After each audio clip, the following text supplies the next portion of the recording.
नमस्कार दोस्तों, मैं मनोज मुसाफिर साहू नेशनल आवाज यूट्यूब चैनल पर आप सभी का स्वागत करता हूं। मैं बात कर रहा हूं आज के वीडियो में ओम प्रकाश राजभर जी का। ओम प्रकाश राजभर जी अगर उत्तर प्रदेश से आप संबंध रखते होंगे और राजनीति में दिलचस्पी लेते होंगे तो ओम प्रकाश राजभर जी का नाम आपको मालूम होगा। ओम प्रकाश राजभर की अपनी खुद की पार्टी है सुहेलदेव भारतीय समाज पार्टी।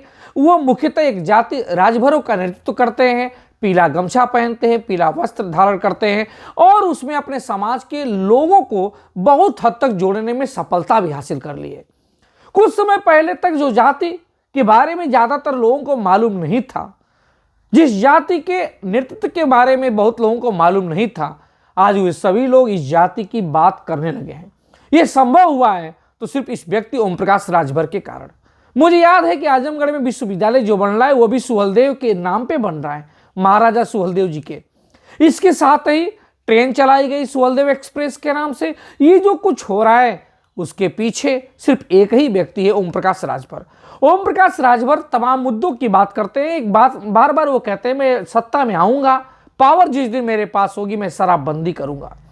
बार बार उनकी बात होती थी। जब समाजवादी पार्टी के साथ थे तो कहते थे मैं जातिगत जनगणना कराऊंगा।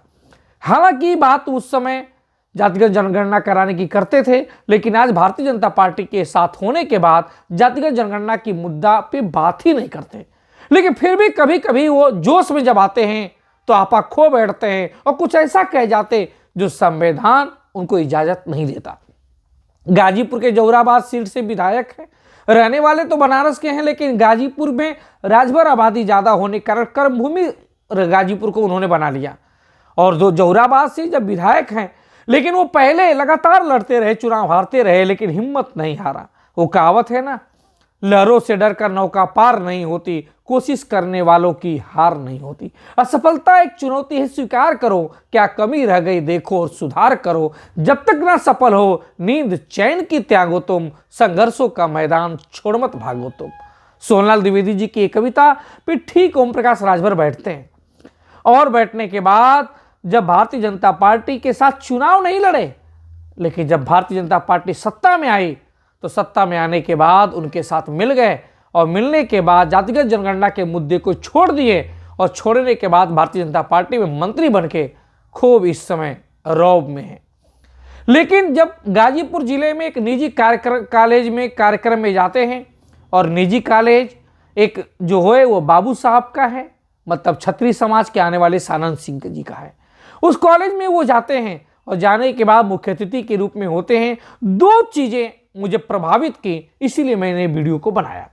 पहली चीज ये प्रभावित की कि पत्रकारों ने पूछा कि आपके विधानसभा में, आपके जिले में तमाम रोड हैं जो पूरी तरह से बनती हैं फिर उखड़ जाती हैं, उसका क्या कारण है। उन्होंने बताया कि मैंने 21 में से 20 ठेकेदारों को 4 बार नोटिस दिया है, 4 बार, 21 में से 20।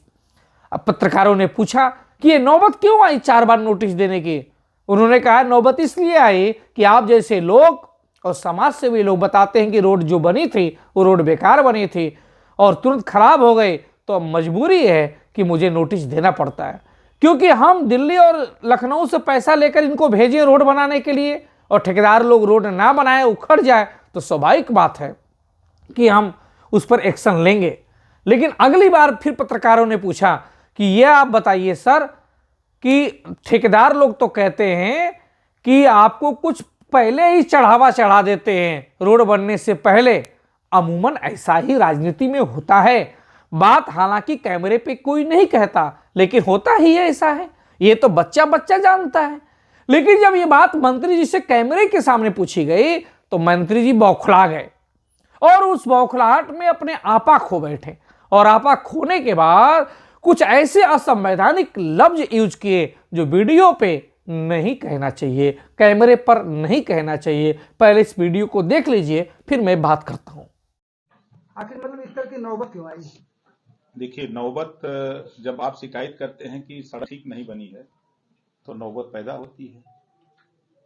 हम तो लखनऊ से दिल्ली से लग करके पैसा भिजवा देते हैं कि भाई ये अच्छी सड़क बन जाए, लोगों का आवागमन सुचारू रूप से हो। अगर ठेकेदार उसको सही ना बनावे तो फिर आप हमसे शिकायत करते हैं कि मंत्री जी तोरे इलाके में, तोरे विधानसभा में सड़क बनी उड़ गई, तो फिर जांच नहीं होगी। मंत्री ठेकेदार तो कहता है कि पहले ही हम मंत्री जी को वहां दे देते हैं। एक ठेकेदार माधर चौथ को मैं कह रहा हूँ बुला लाओ मेरे सामने, ठेकेदार कोई मुझे कह दे आप क्या बात करते, बुला लो उसको। एक ठेकेदार कोई कह दे यहाँ का कि ओम प्रकाश राजभर को पैसा दिया हूँ, जूता जूता मारूंगा ऐसे ठेकेदार को, कोई कह देगा तो। ऐसे थोड़ा राजभर घूमता है। वो लोग हैं जो गलत करते हैं, वो बोलते हैं। वीडियो में माननीय मंत्री जी गाली दे रहे हैं ठेकेदारों को। अगर कोई ठेकेदार गलत भी किया तो मुझे नहीं लगता है कि माननीय मंत्री जी एक संवैधानिक पद पर हैं, इनको गाली देना चाहिए।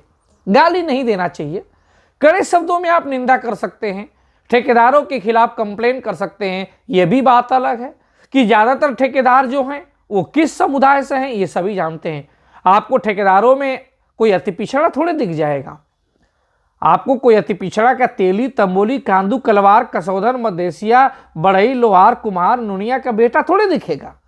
वो दिखेगा एक जाति, एक समुदाय के लोग हैं ठेकेदारों में, उनका वर्चस्व है और उनको आप निंदा कर सकते हैं, लेकिन आप गाली नहीं दे सकते। हालांकि इन्होंने गाली दिया, इनको माफी भी मांग देनी चाहिए थी, लेकिन बड़ा दिल दिखाना चाहिए। लेकिन खैर अभी मामला सब है। लेकिन मुझे एक चीज ये वीडियो से देखने को मिला कि राजनीति में और सत्ता में इतनी ज्यादा पावर है कि आपको आमंत्रित करने के लिए बाबू साहब के कॉलेज के प्रबंधक बुलाते हैं, जो जानते हैं कि ये तो अति पिछड़ों की राजनीति करने वाला, राजभर की राजनीति करने वाला व्यक्ति है, लेकिन फिर भी बुलाते हैं।